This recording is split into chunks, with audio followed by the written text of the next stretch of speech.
Hey folks, it's the Blind Guy here, and I'm wearing the Santa hat because it's the week of Christmas. So if you're watching this in June, sorry, I love the holiday, like to celebrate it.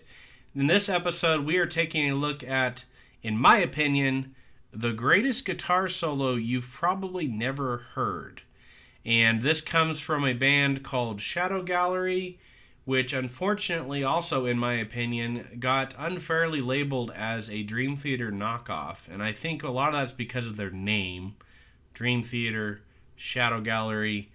I actually don't think there's a lot of influence there because the two bands came out, Shadow Gallery came out maybe a year or two after Dream Theater. And I don't think Dream Theater was popular enough at that point in time to influence Shadow Gallery to use a name like that, if that makes sense. You know, they're an older band as well, but they just have always been kind of put in that category, and I think they have a lot of great things to offer. They have not recorded an album in a long time, so I don't think they're actually a band anymore.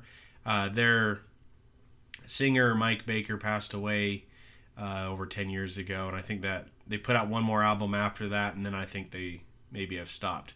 But they're unique because they actually had two guitarists that could flat out shred. Gary Veerkamp, who's the more popular of the two, and then Brent Allman, who is actually one of the heads of the band. And this solo that we're looking at is actually done by Brent Allman, and it's incredible. Like, it's an amazing solo. It comes out at the end of the song Cliffhanger.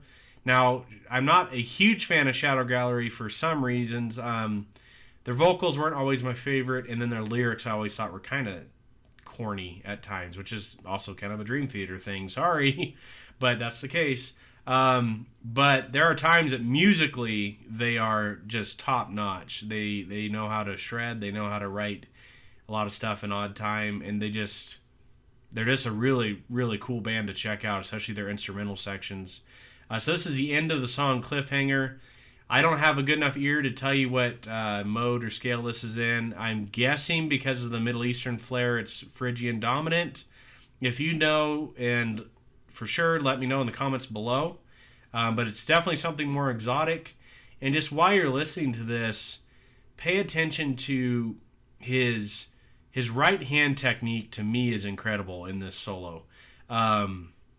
He does some muting at times when he's working up the scale and down the scale, and then he has a way of, pinch harmonics and natural harmonics are not the hardest thing to do on guitar, but being able to make them flow into the melody, and then also with the natural harmonics, he's able to connect them up in a way that I think is extremely difficult to do, and he's using the whammy bar to do that, and he's just able to dive on one, bring another one up.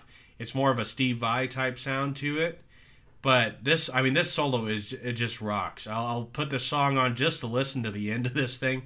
If you're interested, I believe Gary Veerkamp does the solo before it. It's a little bit more conventional. But this is Brent Allman's solo at the end of Cliffhanger. So check it out. I hope you enjoy. Let me know what you think. If you have any solos you want me to look at, put them in the comments below. I'll check them out. I play guitar. I can't melt your face necessarily. I'm not a terrible player, but I think I understand what makes things interesting from the guitar's perspective, and I think this one is flat out awesome. So here you go. Here is Brent Allman's solo at the end of Cliffhanger, starting right now.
Wages on the menu.